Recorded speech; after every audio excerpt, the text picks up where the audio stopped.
देखिए ऐसा है कि जब ये चुनाव के परिणाम आए उसके बाद जब पहले तो जब चुनाव में उतर रहे थे और गाजे बाजे के साथ इन्होंने ऐलान करा, आदित्य ठाकरे का नाम इन्होंने घोषित करा, बोला भावी मुख्यमंत्री, तो भाजपा वाले मजाक उड़ाते थे और ये बोला जाता था कि देखिए पॉलिटिकल मैच्योरिटी नाम की भी कोई चीज होती है, एक बच्चे को तुम आप कैसे बना दोगे, या उनका क्या रिपोर्ट कार्ड है, क्या कीर्तिमान, क्या, सुन लीजिए मनोज जी बीच में ना बोलिए।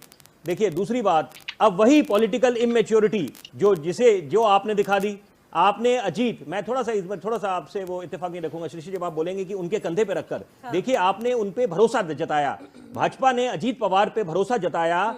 और देखिए जबकि एक बात अगर आप सिक्के का दूसरा पहलू लें कि राष्ट्रपति शासन और ये बात कहना कि दोबारा आप चुनाव करा दें, वो भी हित में नहीं थे, जनहित में नहीं था वो फैसला, तो कहीं ना कहीं विकल्प ये बचा था कि आप स्थायी सरकार दें। और जनता ने भी बढ़ चढ़ के लोकतंत्र के पर्व में इसलिए अपनी जिम्मेदारी निभाई और हिस्सा लिया ताकि एक स्थायी सरकार की अपेक्षा थी।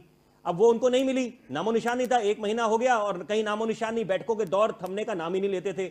लेकिन बहरहाल देर आए दुरुस्त आए, जिस तरह से ये आपने देखा कि आखिरकार सुप्रीम कोर्ट के दरवाजों पे जाके अपनी जो है गुहार लगानी पड़ गई और रातों, देखिए खेल बड़े हुए, लेकिन ये कहना कि खेल जो है खत्म हो गया ये गलत होगा। कारण ये है कि तूफान अभी थमा नहीं है। कर्नाटक के नाटक से ज्यादा बड़ा नाटक यहां महाराष्ट्र में होगा। अभी तो सिर्फ शुरुआत हुई है, देखिए आगे आगे क्या होता है। कारण ये है कि आप जिस तरह से बोल रहे हैं, आपकी विचारधारा बड़ी अलग है शिवसेना की, आज उनको सारी बातें अच्छी लग रही हैं, एनसीपी की, कांग्रेस तो खैर बहरहाल मैं उसमें एक टिप्पणी करना चाहूंगा, कांग्रेस हर हाल में खुश है। वो दूसरों को तो अपना आईना दिखा देते हैं, बोलते हैं आपने मुख्यमंत्री क्यों नहीं बनाया आदित्य ठाकरे को, वो भूल जाते हैं एमपी और राजस्थान में क्या हुआ, सचिन पायलट में क्या कोई कमी थी, ज्योतिरादित्य सिंधिया में कोई कमी थी, युवा नेता है आगे कर देते। और देखिए लेकिन वो मेरी बात है, उसी तरह से कांग्रेस 0 पे बैठी है दिल्ली विधानसभा में, लेकिन तब भी खुश है क्योंकि भाजपा 3 पे है। इसी करके कहना बड़ा आसान होता है। रही बात, आप अगर एनसीपी की और शिवसेना की बात करें, वो महाराष्ट्र तक सीमित है, महाराष्ट्रीय मानुस की बात करते हैं, मराठी मानुस की। लेकिन आज 11वीं बरसी है, मुंबई देखिए आतंकवाद जो हमला हुआ था जो, और कितना देखिए काला अध्याय है। लेकिन ये जरा पूछिए कौन कौन से शिवसेना बात करती है, कौन कौन लोग घरों से बाहर आए थे, जो एक आम आदमी जब पिस रहा था। और इसी तरह से ये बड़ा आसान होता है बोलना, आज संविधान दिवस है, देखिए आज संविधान की एक विजय हुई है, लोकतंत्र के हत्या करने वालों को आज मुंह पे तमाचा पड़ा है, बहुत आसान होता है।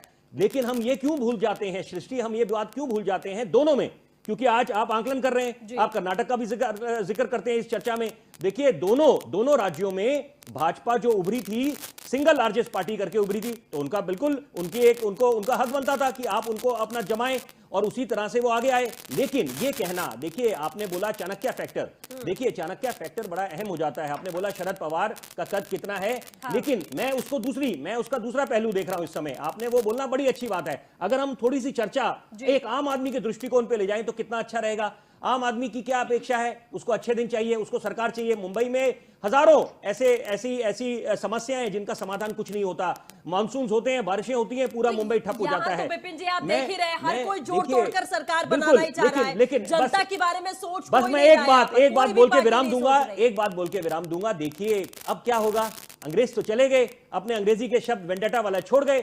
अब क्या होगा जब शरद पवार शामिल हो जाते हैं किंग मेकर की तरह, आपने चाणक्य नाम दिया, मैं किंग मेकर बोल रहा हूं, मास्टर स्ट्रोक खेल लिया तो पासा पलट गया। अब क्या होगा, जो 25,000 करोड़ का स्कैम है, कोऑपरेटिव बैंकिंग स्कैम का, किसका पैसा है वो, उसमें जांच जब होगी तो बोलेंगे देखिए अब हमारे से ये रंजिश निकाली जा रही है, द्वेष भावना है, और देखिए नकेल कसी जा रही है, हमसे आज दुश्मनी निकाली जा रही है, तो वही होगा, आम आदमी पिसता रहेगा।